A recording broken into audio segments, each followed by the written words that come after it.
Started from the bottom, now we're here.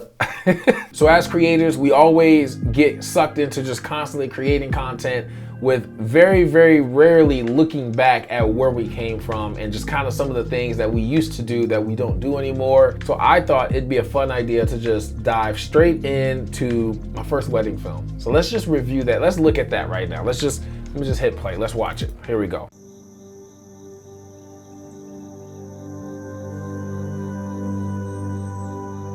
I'm pretty sure I didn't color grade this. Like that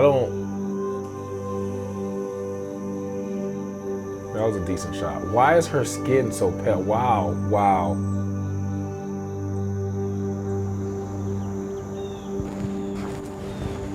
I didn't use a lens hood, all those lens flares. Okay. Oh my God, this color grade, wow. I regret already doing it. I actually sent this to them. You look beautiful. I mean, you look handsome. No, not supposed to be right. Oh my God. At least it sounds good. And I'm pretty sure I was using the Rode video mic or Rode Filmmaker kit, the wireless lapel setup. So good. Great. They were just playing Theme of Love. I wish you had gotten here while they're still going. I heard it, yeah. Look at you. Wow, she literally has, this was probably like, I don't know if I was shooting like Cine 4 or S-Log, but oh my goodness, time out. If you're planning to start filming weddings, I repeat, I can't emphasize this enough, do not do what I just did here and use this ugly, animated, oh my, there's just so much to hate about, don't do it, do not. I can't believe I did that. That is disgusting. That by itself makes it look super amateur. Oh, I hate that. I hate that so much. When I first knew you, I was shy and closed up. I didn't have hardly any self-esteem at all. And there are lots of problems that you helped me see. Our relationship has been so magical. I've talked to you about it before, just how we've looked at others all the time, and we're just shocked at. You know what I'm thinking?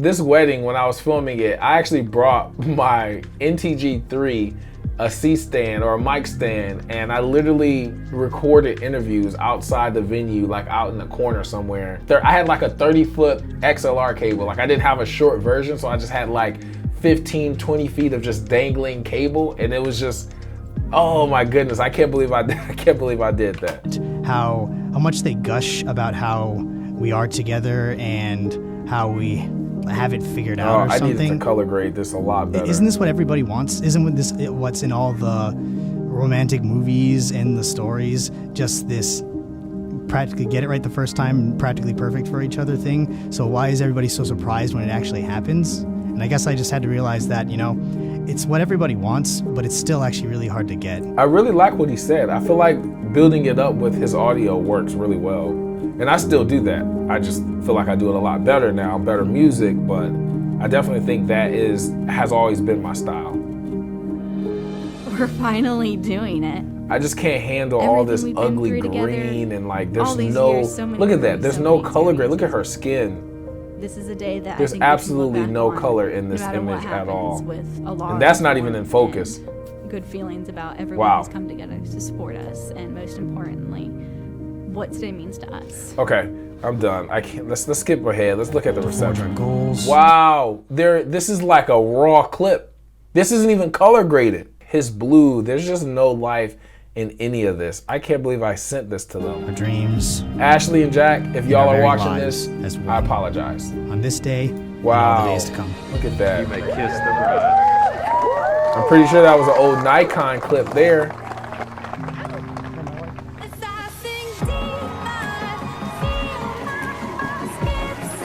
Wow, it's so overexposed. There's no color in this. Oh, it's so bad. It's so bad. I actually used this to book weddings. That's what's crazy. This was one of my wedding highlight videos. That was horrible. Like, it wasn't color graded. And if it was, I mean, I probably didn't do any real color grading, like actual color grading like I do now. That definitely wasn't a thing back then. If anything, I probably slapped a LUT on it and called it a day. But some of those clips, like I showed you, didn't even look like I added any type of color correction, color grade, anything, any life into the image. It's like straight to Premiere, cut it together, export it. Let's look at one of my first, I had to go back on YouTube to find this and download it, but my actual first YouTube video, it's not listed anymore, but I think it's funny just because of like, I don't know, I've always wanted to do tutorials and talk to y'all and like do stuff like that. So like, let's just play this. It's called Filmmaking with a Smartphone. The hair, wow. All right, let's go. Hey, what's up? I don't want to keep you long. I just want to talk about some of the shots I did remaking Sam Hunt's Take Your Time. If you haven't seen it, check out the description below or click here. First and foremost, I recorded the entire thing with the LG V10. I'm not being paid to say this, so with that being said, I'm not being paid to say this. Look at this guy. Beginner or low budget filmmakers like myself. It sounds funny, but I'm taking this to I dig the whole setup. I tried to throw my MacBook in the background there so you can see like a little, you know, screensaver, and that weird umbrella. That was my light and softbox back then. Like I didn't have any, there was no Godox SL60Ws. Like this was just what I had, and I didn't even have a light on right now. This is just a regular ceiling light. Look how ugly that wall looks. It looks yellow. To a whole nother level, recording a teaser. I also didn't have a mic. That'll be up next Sunday. I had absolutely no budget, and I currently don't own a DSLR, so I got creative with a few shots. This one, I mounted the phone to a tripod and I held it out. It's not even smooth. So it actually wow, it's so shaky. Some are alright, but I did. I wonder if I think I was using Final Cut with that Mac. I didn't even have Premiere, so I didn't even know about warp stabilizer. If you want to watch that whole video, which I doubt you do, I'll drop a link down in the description.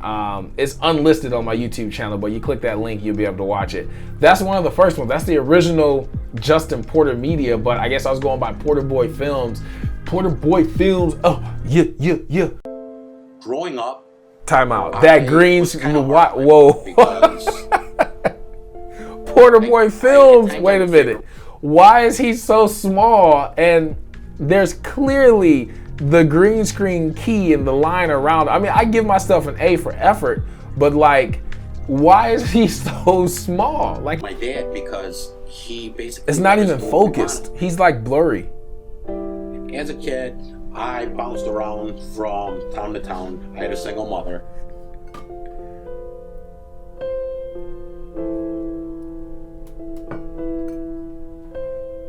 Oh my goodness, that's gonna make me dizzy. Is that supposed to be slow motion? Oh my God. I didn't feel like following those rules anymore. So I moved in with my dad and started kind of doing what I wanted to do. Oh, I hate that font. I'm Charles Coslow. That's bad. I like the sound design. That's good to know. I was like mixing in sound design. Sometimes it's really fun. There are days where I'm having the best time of my life. And there are days where it's miserable. It was like he was trying just to hurt him, and then he let him off the hook just so he could knock him out hurt him. See, this is decent. I like the sound design. I like how I was mixing the sport that all sports aspire to be. You play baseball, you play basketball, you play football. I like that like time lapse like effect. All the people I've met through the journey, you know, the people who support me. That's everything. The only thing I really dislike about this, because I love the sound design, but I hate that he's so small in the corner, and I also hate that he was out of focus. Like I can even tolerate the weird like tiny green cast around the edge. I'm okay with that, right? Not being in focus. I feel like if I was just looking at the camera, I would have noticed that he wasn't in focus. So I have no idea what I was doing, why I didn't adjust that. Like I feel like this overall video still matches, like if I was to shoot a documentary or some sort of like story video like that, it'd be pretty close to that. The first short film that I ever made was with an LG V10. It's that cell phone that I had. And this was like with my nephew, we just kind of was at my hometown. I was just trying to like, yo, let's film like a movie and we're gonna make like a scene. And I remember when I did it, his dad, everybody was like, man, this is dope, you killed this.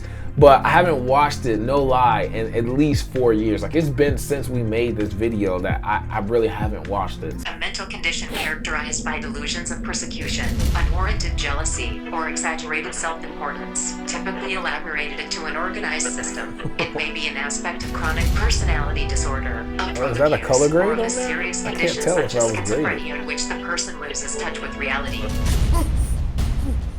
I like the flashes. Porter Boy Films! That fake blood though, that's like horrible. You can tell it's fake. It's all dried up on them. I love how it's like moving the camera a lot. That's pretty dope.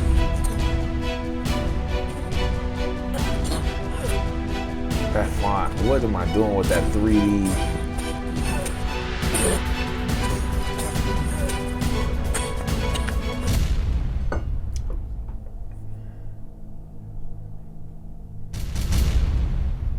There's a couple things that I do appreciate about it, but most of it's bad. I do like the voiceover in the beginning, and I'm pretty sure I use Siri. Delusions of persecution, unwarranted jealousy, or exaggerated Yeah, I think I use Siri to like say the definition of paranoia. But what I really like about the entire thing is that I work the camera angles, and I feel like making your first short film, that's like one thing that a lot of people don't do, is try to tell the story from different angles. Obviously, this is horrible compared to my new films that I've made, you know, in the past or just recently. This is inspiring to me. Like, I feel like if I took the same story, same concept, guy woke up in the backseat of a car, tied up, bleeding, I feel like I could lead from that and come up with something really creative. That's it. That's the beginning of JPN or Porter Boy Films, then in-depth visuals, and now Justin Porter Media. Hopefully y'all found this entertaining. Don't clown me too much. I'd love to know your comments and what you thought down in the comment section below. Everybody else on YouTube has some funny or creative exit strategy. When I'm done, I just cut the camera.